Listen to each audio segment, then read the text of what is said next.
And welcome to The Culture Shift with Jocelyn Jovan, our podcast aimed at inspiring the leaders of tomorrow, brought to you by Black Enterprise. Here we like to review the success stories of today's tastemakers to encourage those who dare to dream big. Today, we're getting industry insight from a culture powerhead who uses his company to develop the next generation of Black executives in music. Founder of Human Resources, the record label that started the careers of names like Brent Faiyaz, Pink Sweats, and Ray, and son of legendary NBA player Dr. J. Join me in welcoming the legendary music publishing distribution mogul, entrepreneur, and investor, Julius Erving III, better known as J Erving. How are you, first and foremost? I'm doing great, especially to be called legendary on a Monday morning is pretty fun. I mean, come on, like we'll get into that because in case some people might have forgot or they weren't born yet, but you've been at it for a long time. But currently, it's been a little over 2 years since Sony Music acquired your music distribution company, Human Resources. How's everything going? It's going great. I'm still learning a lot every day. I'm in a structure where, this is my first job that I've ever had. So I was a serial entrepreneur prior to Yes. this. So it's been interesting. It's been fun. I've learned a lot. I learned a lot about, the other side of the business and being in the building, so to speak. It's been great. I've put together a really solid team of young executives that I've deemed people of culture. Where our team is 100% people of color, but I've also like to say people of culture. My team is non-traditional employees. I don't really look for that, you have to come out of a certain internship program or, some of these folks that don't have access to those things, I think should still be given a real shot and an opportunity. We have a very, very solid team. So things are good. Things are good. We're having some success. We're putting some points on the board. Things are good right now. Yeah, I mean, you have a long history of getting behind impactful artists. I mean, we can take it back, Floetry, Angie Stone, Rodney Jerkins, and then more recently we have, Brent Faiyaz, Pink Sweats, and these are under your music distribution company today.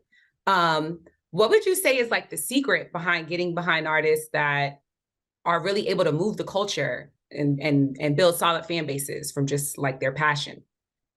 I think for us, it was taking bets on things that we felt in our gut, right? Like I didn't grow up in the era where we had the benefit of analytics and those kinds of things, and we were able to sign some things that were a little bit left of center and be able to, kind of shape it and push it in a way where the mainstream kind of America took hold of it. When we worked with the likes of Nelly and Khalees and Fat Joe, the Locks, things that we felt like really had an opportunity to cut through, and we rally around artists that we really believe in, right? Like that we're really passionate about, and that we that are really authentic to the art and authentic to themselves and who they are as artists. I think that's always our best recipe for success. Yeah. And you mentioned, your team is all people of color, primarily women even. Is that something when you went into launching Human Resources, like that was an intention of yours? It was an intention when I went into Sony. I think that, and to their credit, they've supported it, right? Rob Stringer and Brad Navin and Colleen over at the Orchard, they've supported our want and desire to employ people of color. I think that we've talked for years about the discrepancy, in people of color and also women in these buildings, and it's my way of playing my little part in helping kind of bridge the gap. And give these people who deserve real opportunities a shot. And it's working, and that's the cool thing about it, right? Like where people can point to our team and say, look, when you put passionate people that are hungry together, it doesn't matter their age or their race or how they identify. It's really about people that are really passionate about what they're working on and what they're building. You can have success with that kind of team. Right. So we're a little non-traditional in terms of how the culture of the business, how we move. There's even in our offices, like the culture here is like we're yelling down the hallway, where music's blasting, where it's not. It feels like what I feel like a music company how it should feel when you go to work, right? You should. There's times in which I've been in offices and around other cultures in and around entertainment, and I'm like, you guys go the whole day without hearing music or listening to music, or like that's what kind of drives us. So on any given day around here, you're hearing. Just this morning I just heard a song from one of our artists is kind of blasting through the walls, that I hadn't heard before, that was really dope, and I'm like, when did that happen? And but those are the things, those are the reminders about the dope talent that's around us. Those are the things that push us. And coming from being a manager for over 20 years, I feel like my days were motivated by ideas and thoughts and songs, and that our partners had. And they woke up and said, oh, I want to do a show on the moon. Like our job was to figure out how to get a PA system to the moon, right? And how quickly and cost efficiently we could do that. But those are the things that motivate me, and what kind of every day is like is a new adventure, right? In our world. Like it's, there is no blueprint to the music business. There's no book that you can read that says when this happens, you do this. When you hear this song, you do this. It's all experiential. So living it, being in it, being passionate about it is what we strive for. And as a distribution company, I tried as much as I possibly can to give our company that like a more management kind of DNA, where we don't close our computers at 6 o'clock. We're with it. We're in it with our partners. We're showing up to shows, to studios, to obviously meetings. Like we're really in it with our partners, and I feel like that could be a really significant point of differentiation between us and other distribution companies. Right. And then when it comes to building your team, what do you look for when you're hiring someone or bringing someone on? Passion. It's a passion. That like someone that's going to lay down in front of a car for what it is that we're trying to achieve. Like hard workers, people that really care about and are passionate about what we're building. I think there's a few different schools of thought, and I read an article about a woman who had experience at both Spotify and Netflix, and her take on the difference between the two is Spotify was very kind of regimented, and kind of there's process, and there's very structured processes, and people kind of stay in their lanes and do their thing, and whereas Netflix was more like put smart and capable dope people in a room and let them figure it out. I subscribe to the latter. I think if I have dope people that are smart, that are capable, that want to work hard, I try to not have such rigid lines of like what you do, right? Like I think that music can kind of come from any the you know the a couple Brent, for example. I was in the car with my daughters and my niece, and they had the aux, and this Sonder record came on, and I'm like, who's that? And they're like, oh, it's Brent Fayez, this kid from DMV. And a couple of days later, his manager was in my studio. And so you never really know where these artists are going to come from, where the idea is going to come from, where it's going to. So I don't want people to feel like, oh, I do A&R, so I can't lend myself to marketing, or I do sales, so I can't speak up about an artist or a video, or about something that I saw, a clip that I saw on YouTube or whatever. Like I want people to feel and have the ability to speak on anything that they're into and any ideas that they have, and bring it all to the table. So I think it's a long way of, kind of speaking to the types of people that I want around, is just smart people that are capable, that have taste in terms of art, and that want to really work hard to help us build, human resources. Right. What would you suggest for someone who has like passions of or dreams of working at a label, maybe even being an A&R, but they don't have the experience? And it could be even that they're older, because you have that idea of like, oh, I missed my chance. What would you suggest for someone in that situation? If it's A&R specifically, go find the artists that aren't signed that are really dope.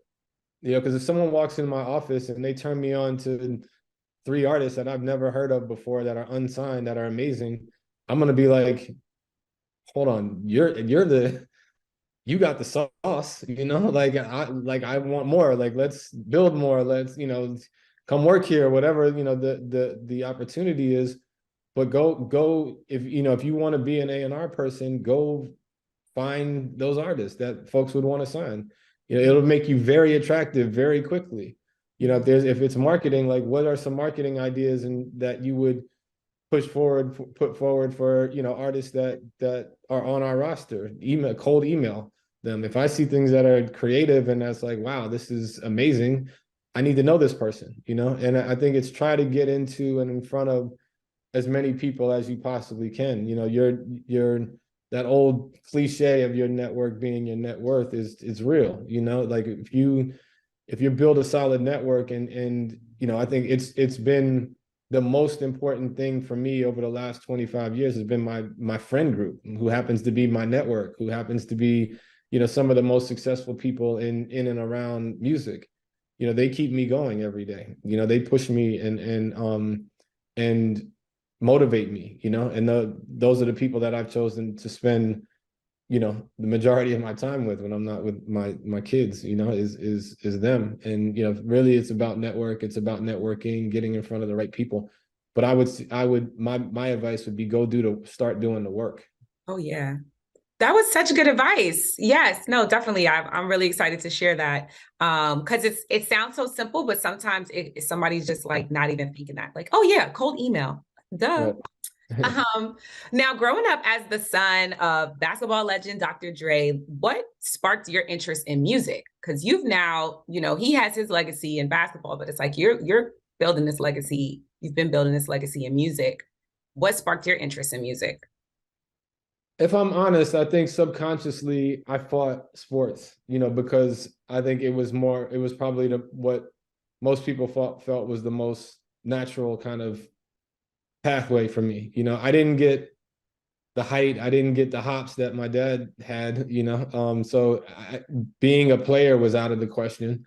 And I felt like I wanted to blaze my own path, and probably made it a lot harder than it needed to be, in hindsight. But I wanted to do it on my own, and was stubborn enough and bullheaded enough to think I could, and I was always into music. I always had a love for music and a passion for music. Didn't really know that I didn't really understand the opportunities on the business side in music. I didn't really know what I could do. I didn't know what an A&R was. I didn't know what a manager was. I didn't know what a, business manager in music was. I didn't know a lot of these things. And one of my friends, a guy named Charles Suit, was a senior executive over at Universal.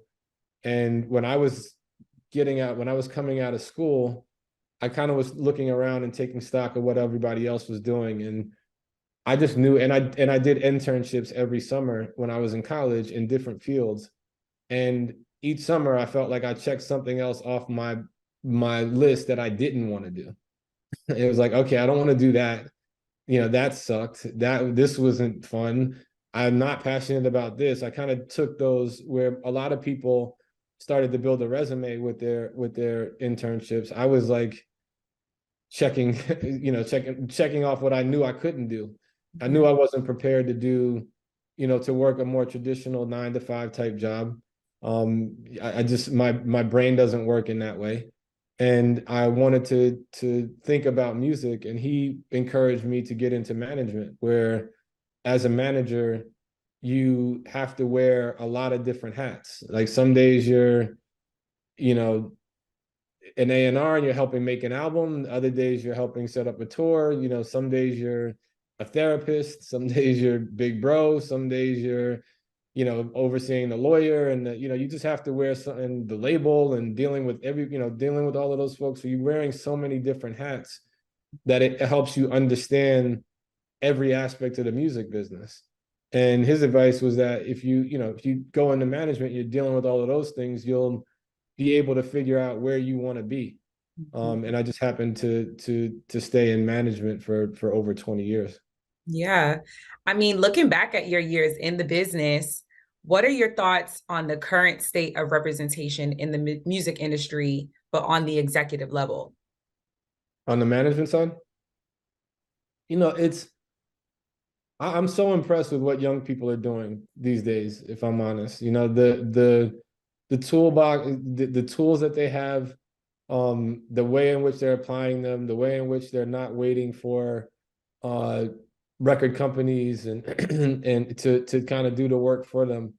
I was having a conversation with someone not so long ago, and they were asking about the difference between what it was like coming up as a manager versus now.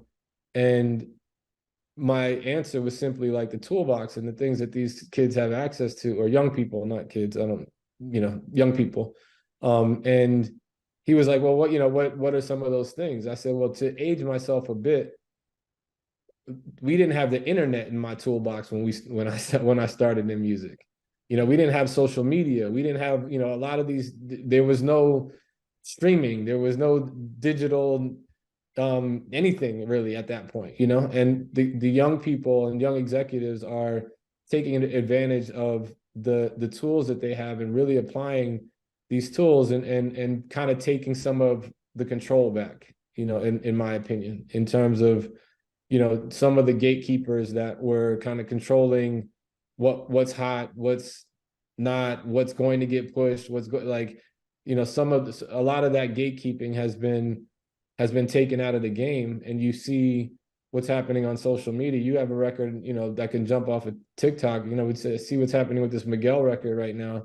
It's crazy. The record's a decade old, and kids decided that it was going to be a hit Today, this month, yes. right now. And no, that wasn't, I'm sure that's not the strategy of a record company. Like, oh, we're gonna just start pushing short thing again, 10 years later. No, it's like the TikTok said this is it, and this is what it's gonna be. And and it's great to see it. And even with new artists and discovery, like, it's happening in such an organic, kind of cool way. Whereas, again, back to the era that I grew up in, we still discovered music on radio. People aren't discovering music at radio right now. They're discovering it in all types of different ways. My kids don't listen to the radio at all, and so I feel like the business is in a really cool place, and I love how young people are applying themselves, and I just try to be as helpful, as supportive of young folks as I possibly can, and really be intentional about listening to them. I Yeah. think a lot of people kind of talk the talk about, supporting young people, but I try to walk it really, and really, really listen to them, really listen to what they're interested in, really listen to how they're discovering music and kind of learning from them. And also trying to position as many young people as I possibly can. I think it keeps me in the game. They'll as it's their turn, like I like to say, we've had, I've been on a 20 plus year run. We've had, if it all stopped today, we did it on the highest level, and it's time to be supportive of young people and kind of putting them in position. But in return, selfishly, I feel like those folks will then reach back to me and look out for me and keep me in it. So I try to look out for young people as much as I possibly can. And when it comes to building the next generation of diverse business leaders, what's at the core of how you lead and guide those under your wing? I'm a service leader. I work for my team. I take direction from them.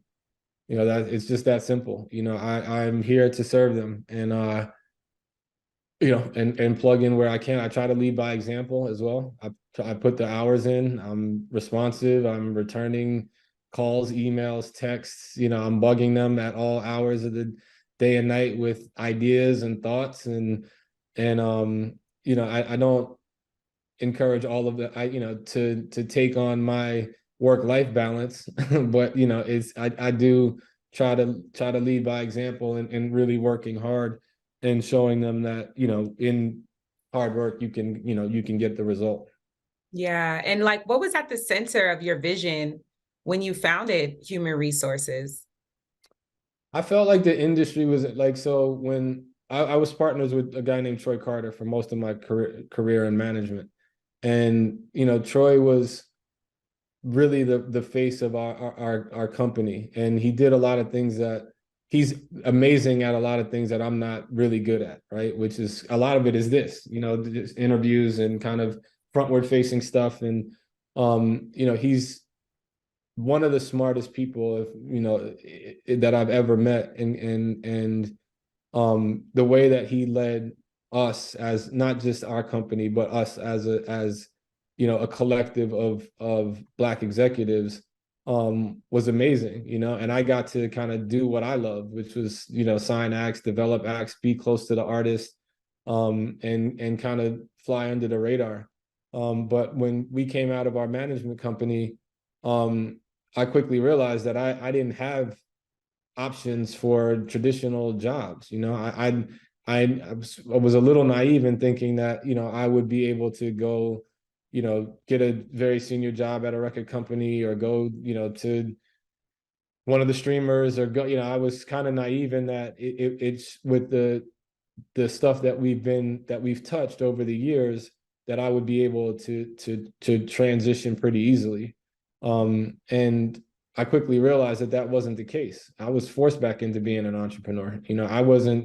I wasn't raising my hand for another decade of working for myself.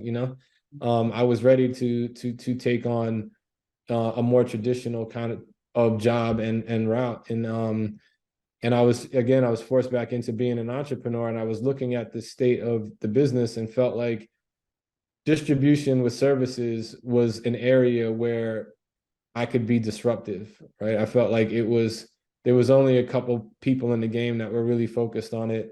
And I wanted to lean into that space. And you had kind of your more traditional distributors that are volume-based businesses, and me and you can make an album tomorrow and they would put it out, and they don't, they're like conveyor belts, and it's like, how much volume can we get in and get through?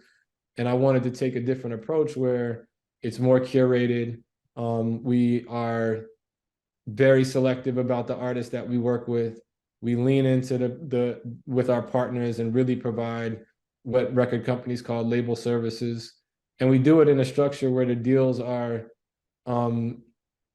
you know more fair, and it creates an opportunity for artists to own their art, which I think is very important.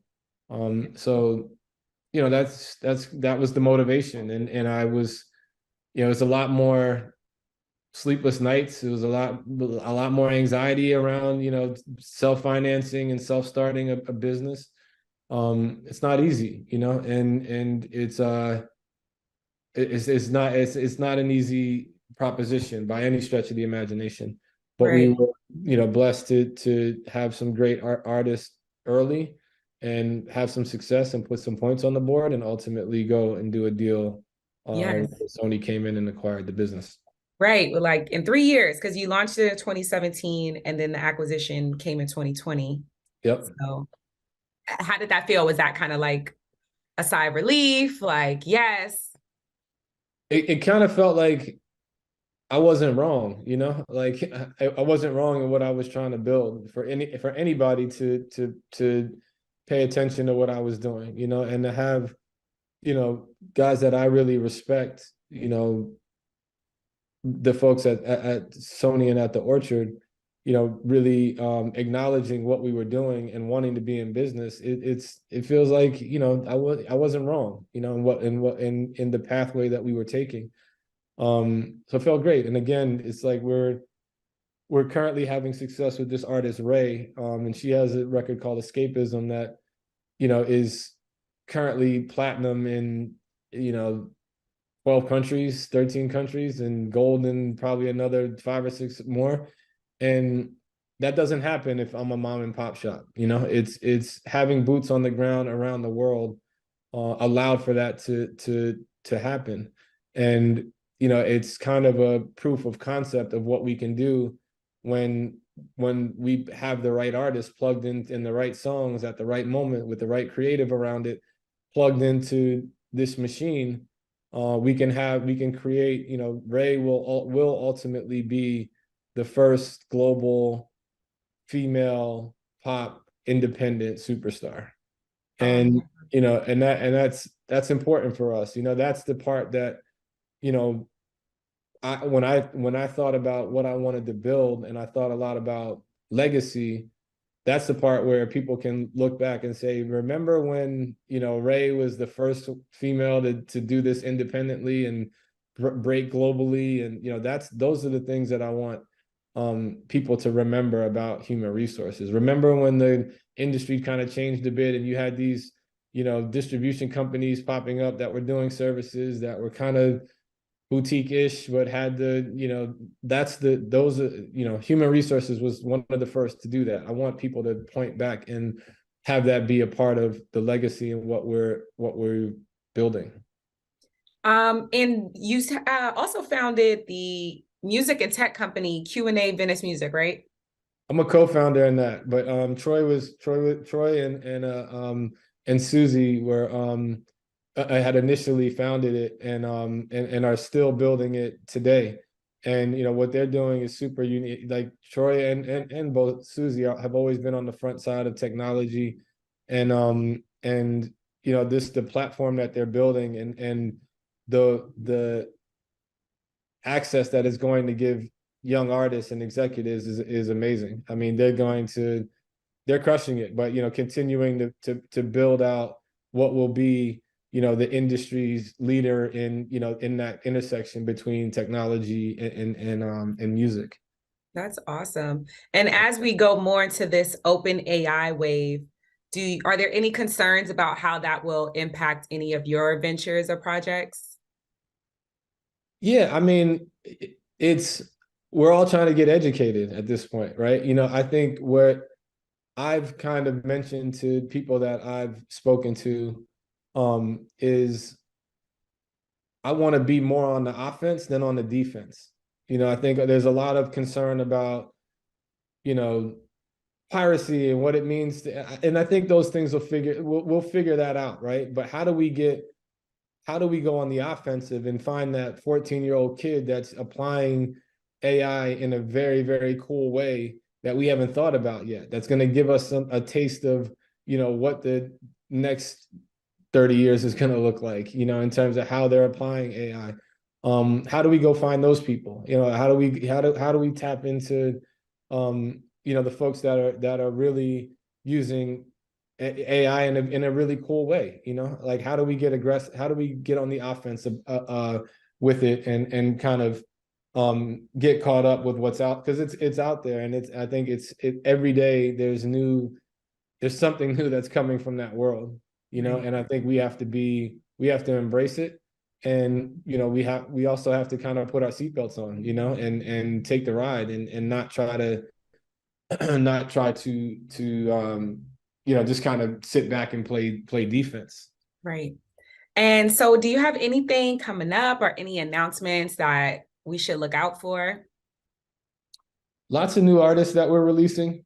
I think there's a lot of community initiatives that we've been teeing up that I'm excited about. I think as a company, we're trying to also create community, and part of that is reaching back to the community and embracing it in a real way. And we have some cool things that we're working on currently as it pertains to that. But more art, more music, more content, just continuing to push, continuing to elevate. One of the most fun things that I get to do is watch the young executives around me grow. There's the internal growth with executives has been awesome. It's been so fun to watch these young people just kind of grow into superstars, applying their superpowers. So yeah, just more of the same, and just kind of scaling it and continuing to build on the foundation that's been built. I'm here for it. Keep Black Enterprise in the loop on it all. And thank you. It's been such a pleasure. You gave us so much insight, and I'm really, really excited to share this with our audience because they're going to get a lot from this. A lot of keys and a lot of jewels was dropped in this interview. So thank you. I appreciate you for doing it. I think it's wildly important to what we're trying to accomplish to get the word out on who we are and what we're doing. So I appreciate your time. I appreciate you guys being open and interested in having this conversation. So thank you. And I think it's important what you're doing as well, is because you never know where that tidbit of information is going to come from that can change a person's life in a real way. And so kudos to you and you guys for what for recognizing and having the conversations to begin with. Thank you, J Erving. Enjoy the rest of your day. Okay, thank you. Bye.